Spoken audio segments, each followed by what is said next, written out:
Republican politician Vivek Ramaswamy says that he's quitting social media as one of his New Year's resolutions.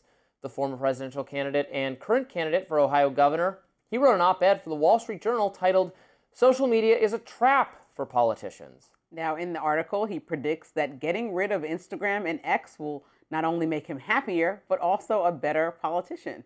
He writes, quote, "Modern social media is increasingly disconnected from the electorate.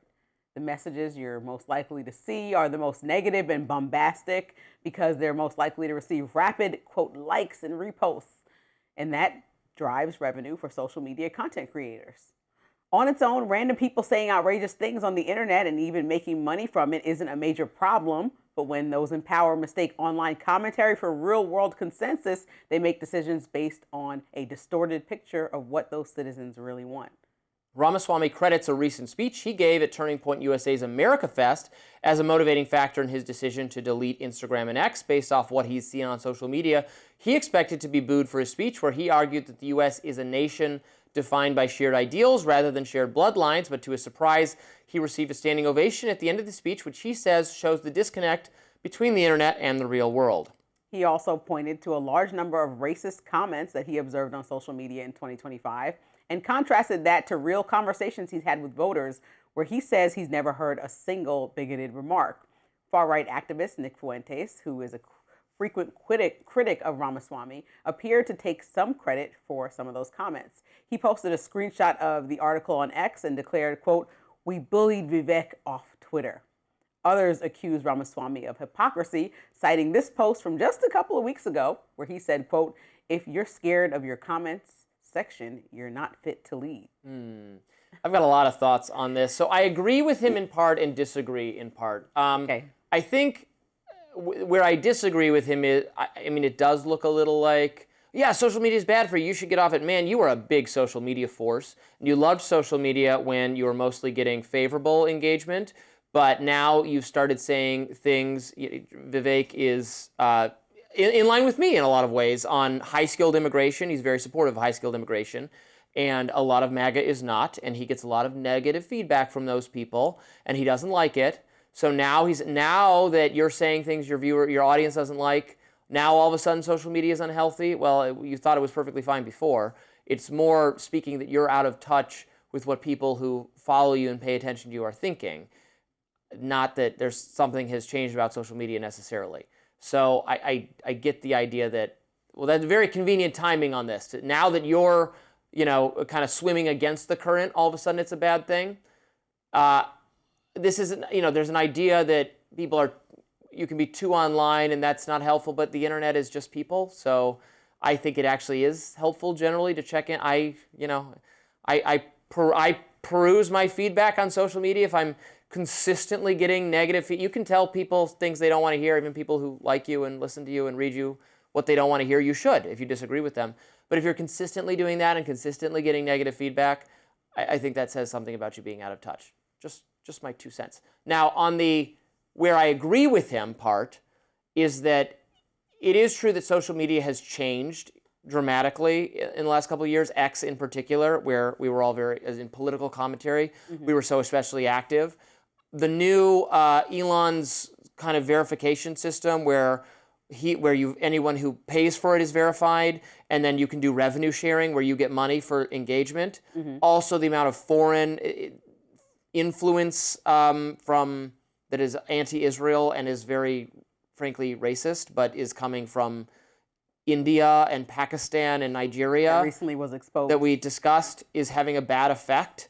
So there is a warping effect on social media. I think it no longer so accurately reflects, even if you're trying to capture sentiment on the right, there is some truth to what he's saying, that he's campaigning for governor of Ohio. He goes out and talks to Republicans in the state, and he's going to hear very different and more normal and healthy things than he is from engaging in the gutter on X with Nick Fuentes type followers who are not even Americans. So I disagree in part, but also there is a truth to what he's saying now, because the picture actually has changed on X somewhat. So I'm gonna give him a pass. I don't think he's totally wrong, even if he's gonna get dragged for this. Well, I think when you are in a position that he's going for, like governor of Ohio, what people think about you and what you're doing, or even all the Congress members, really matters, because you're literally got voted in, can get voted out, and people are paying for your salary, the American public. So they want to make sure that you're doing the job.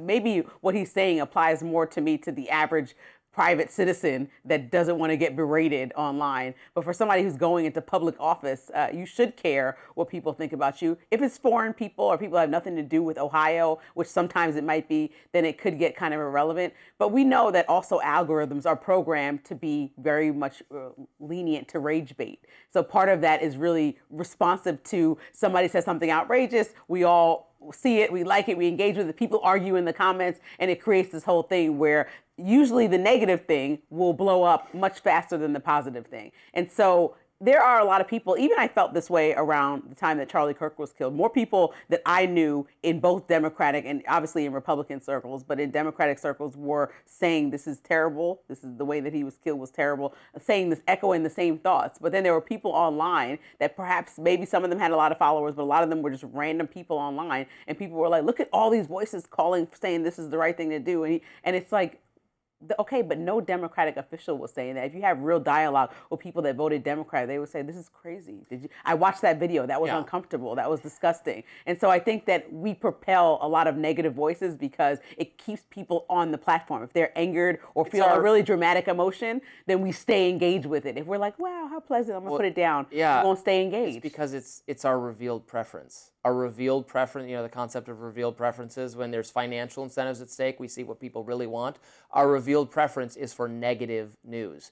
It's not the news, the social media, the political commentary, all of that is relentlessly negative, not because they're trying to force negative commentary on us, but because we demand it, we hunger for it, we want it, it's our preference. But more people that you know are like dialoguing like us, as opposed to more people that know each other may not even know that they disagree politically, but could talk about a variety of topics and not be as disparaging and disrespectful. Sure, but their conversation doesn't go viral and doesn't get engagement as high. And by the way, this has always been the case. Social media has just amped the dial on this, but if it bleeds, it leads was a commentary on news. Mainstream news, not social media, but just news forever. The news is people hit by cars, house burns down, economy tanking, crime up, or not even crime up, because for the longest period of time, from the 90s through the aughts, through the 2010s, crime was falling in most places. But every news story is another person stabbed, another person shot, another 2 people killed, and then you get this idea that, oh my God, things are so much worse, everything's so much worse. Then you look at statistics, like handgun crimes fell by 50% from 1994 to 2004, something like that. But you don't get that perspective on the news, because news is just not another tranquil day, another sunrise. Well, that kind of proves Ramaswamy's Social point. media is that times 1,000. And that proves his point that there's more No, it does. positive That out speaks to there. him being right, right. and I think that there's more positive out there outside. Even when you live in a community and you see the local news is constantly talking about all the bad things in that community, but you're of that community and you're like, yeah, bad things happen, but I also have a lot of pleasant people. My neighbors are pleasant. Like, it wasn't that bad. Right. And you lived it. That's a different experience than what the news is telling the world. So people might look at that one community, like, even you're from Michigan. So the way that Detroit is portrayed constantly is like, oh my God, and I went there and I had the most amazing time. It's not like I needed to run for cover, but the way that it's constantly portrayed on a national All right, well, Detroit's gone like that. I mean, Detroit is a way more prosperous, stable, safer place today than it was 20 years ago. Right. Now, you could argue, 40 or 50 years ago, I don't know about the crime level might have actually been bad. I don't know exactly. It was very prosperous because of the auto industry. But you're right that some of this coverage then lends itself to a very rose-tinted glasses, the way we look back at the past. Like, oh, when streets were safe and everybody worked one job, this romanticizing of the past that actually misses, okay, but drug abuse rates were higher and the murder rate was literally higher for the 60s, 70s, and 80s in most of the country than it is today.